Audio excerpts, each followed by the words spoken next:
the way that businesses need to thrive is to make sure that they're staying relevant within their consumers' environment. And I like to quote one of my professors by saying, innovate or die. So what we're suggesting is that you harness upcoming technology within your consumer's experience. So we're suggesting that you use beacon technology. So beacons are these technologies that can be placed in and around a location and interact with mobile devices. And we all know that everybody uses mobile devices these days. All of their attention lies within their digital screen. So the way this works, it would be two processes. We'd have one outside of the store so that it's attracting consumers to come into the location. So this beacon would be used for instead of proximity so that it's within walking distance around the retail space as well as the retail spaces surrounding your location. That way somebody who has the mobile application downloaded onto their mobile device will be able to interact with this beacon, get sent a push notification about your location. So the message, for example, might be, hey, check out our new location and here's $2 off for your first cup of coffee. So that's going to incentivize somebody to come into your location. Once they're actually through those doors, you can strategically place beacons throughout your location in each of these zones that were discussed earlier. So that as a person's browsing your location, as they're walking around, they're getting push notifications sent to their mobile device and ultimately creating this positive, unique consumer experience as they're in your location.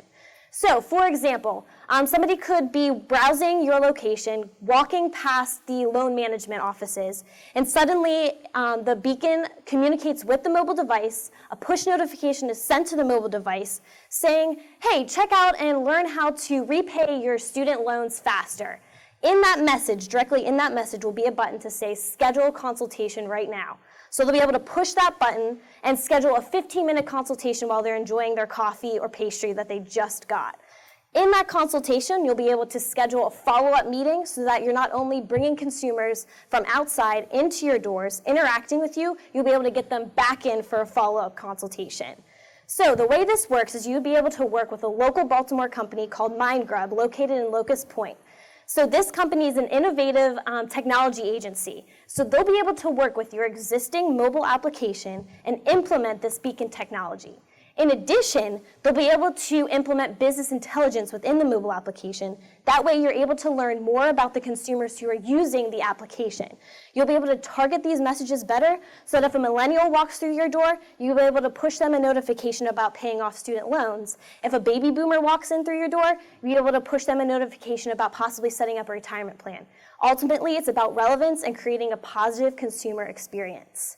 So working with MindGrub would cost you about $50,000 to $100,000. However, it's important to remember that it's money going towards staying innovative and providing your consumers with an experience that no other bank is offering at this moment.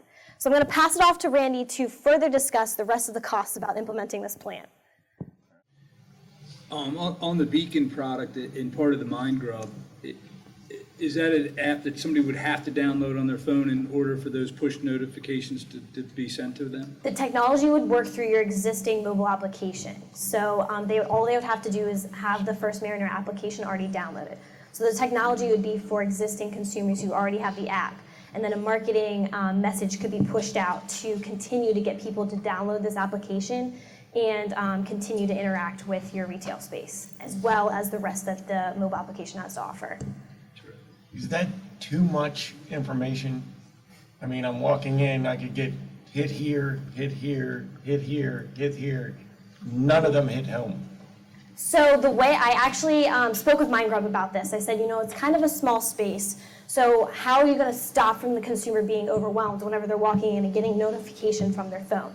So part of that's going to be solved with the business intelligence aspect, making sure that the notifications that they're receiving are relevant to the consumer. So learning about that customer profile, making sure they're getting just a notification about paying off their student loans rather than a retirement fund or financing their home purchase or something like that. In addition, the proximity of the beacon can be set depending on how close you are to it. So not all beacons are going to go off as soon as you walk through the door. You're not going to get 5 notifications to your phone.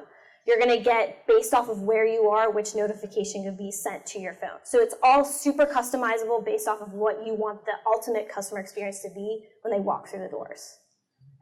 What could they have done to actually get you to make the switch? Well, I thought actually, after my experience with Bank of America that I shared with Right. you, I would have, if I weren't graduating, I would make the switch right now. Maybe I still will look into it. I think the answer to that question is about convenience and experience.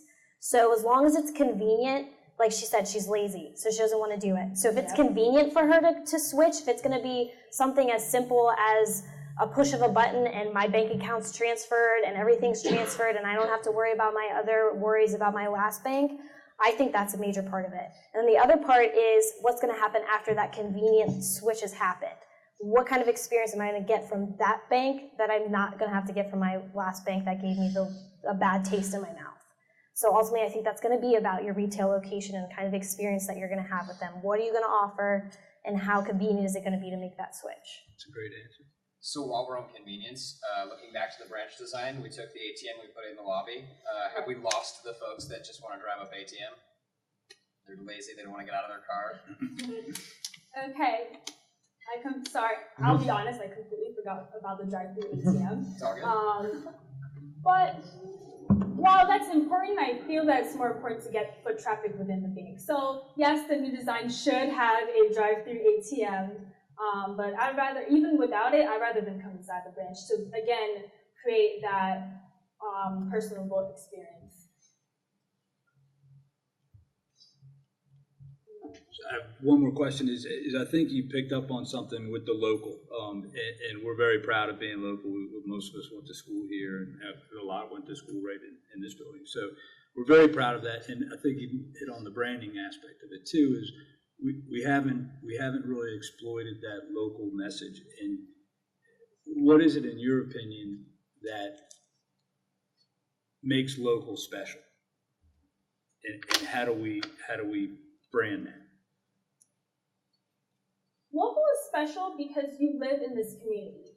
You want to, since you're living here, you want to make this economy better. And by supporting your local economy, you're in turn supporting yourself, really. You're supporting your children's future.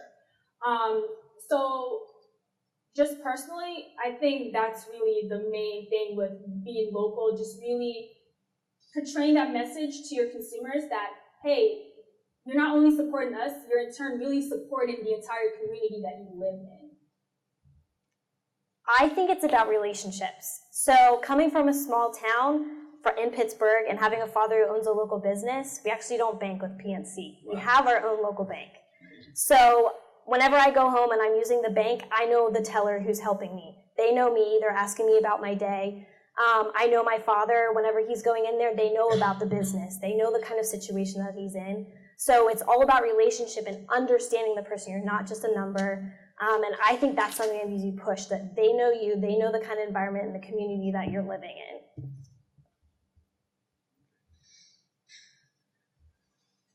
Good for me. Great job. Thank you. Thank you.